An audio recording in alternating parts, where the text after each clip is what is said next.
পণ করেছিলাম যতই খারাপ মুহূর্ত আসুক তারপরও সব কিছু হাসি মুখে গ্রহণ করে নিব, চেষ্টা করব স্বাভাবিকভাবে স্বাভাবিক জীবনটাকে এগিয়ে নেওয়ার জন্য। আসলে কি পারছি? আসসালামু আলাইকুম। আজকের ভিডিওটা থেমস নদীর উপর দিয়ে এপার থেকে ওপারে ফেরি পারাপারে যাচ্ছি।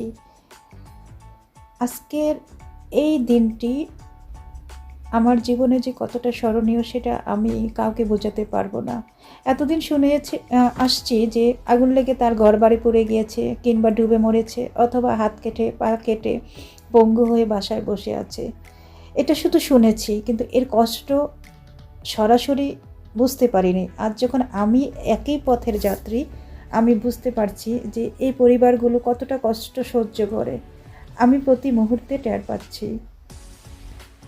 খুব কষ্ট হচ্ছে, তারপরেও চলতে হবে।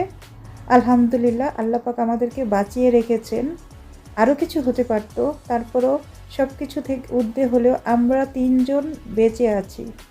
হ্যাঁ, অনেক বেশি কষ্ট হচ্ছে যে সারা বছর আমার ছেলেটি পরীক্ষা ভালো করার জন্য প্রিপারেশন নিয়েছে, অথচ কি দুর্যোগ, কি ক্রিটিক্যাল মুহূর্তের মধ্য দিয়ে আমরা পরীক্ষাগুলোতে অংশগ্রহণ করছি।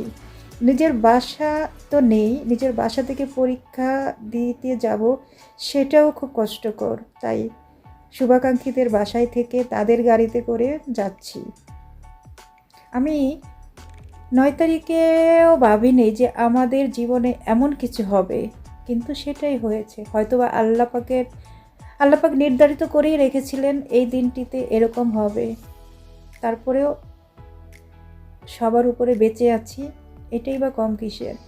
অনেকগুলো ভিডিও করেছি, কিন্তু আমি ভয়েস দিতে পারি না। যখনই ভয়েস দিতে যাই আমার চোখ দিয়ে শুধুই পানি পড়ে। আমি অনেক ধন্যবাদ বা কৃতজ্ঞতা প্রকাশ করছি টিপু ভাই এবং হীরা বাবির কাছে। আসলে বিপদে পড়লেই তো বোঝা যায় আপন মানুষগুলো কতটা আপন। শোনা মাত্রই আমাদেরকে তাদের বাসায় আমন্ত্রণ জানিয়েছেন এবং বলেছেন একসাথে যাই, যেহেতু আমার ছেলে আপনার ছেলে একই জায়গায় পরীক্ষা। কোনো দ্বিধাদ্বন্দ্ব না করে সরাসরি চলে গিয়েছিলাম, কারণ আমার কিছু করার ছিল না। আসলে আমাদের একটাই চিন্তা, ছেলেটাকে পরীক্ষা দেওয়াতে হবে। এখানে যার বাসাই হোক না কেন, তাদের আপ্যায়ন, তাদের আতিথেয়তা আসলে অনেক ঊর্ধ্বে। যাই হোক, আমি শেয়ার করছি এই কারণে এই ভিডিওটি, যে আজকের এই ভিডিওটি আমার জীবনে স্মরণীয় হয়ে থাকবে। আমার জীবনে এই 2 বছর এত কিছু হচ্ছে, সব কিছুই আমি হাসি মুখে গ্রহণ করে আল্লাহর অশেষ রহমতে সামলে ওঠার চেষ্টা করছি। তারপরও মাঝে মাঝে ক্লান্ত হয়ে যায়, অজর ধারায় শুধু চোখ দিয়ে পানি পড়ে। মনে হয় যে কেন এরকম হচ্ছে আমার জীবনে। হয়তোবা আমার কোনো ভুল আছে, তাই সবাই আমাদের পরিবারটির জন্য দোয়া করবেন। আল্লাহ পাক যাতে সমকল বিপদ থেকে আমাদেরকে উদ্ধার করে ভালো রাখে। সবাই নিজের যত্ন নেবেন। ভালো থাকলেই বোঝা যায় খারাপের মুহূর্তগুলি। যাই হোক, সবাইকে অসংখ্য ধন্যবাদ। আমি সরি যে আসলে ভিডিওটা দিতে ইচ্ছে করতেছে, কিন্তু কষ্টটাকে নিতে পারছি না।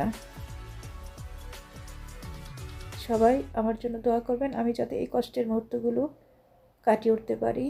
দেখা হবে সুন্দর কোনো ভিডিওতে। আল্লাহ হাফিজ।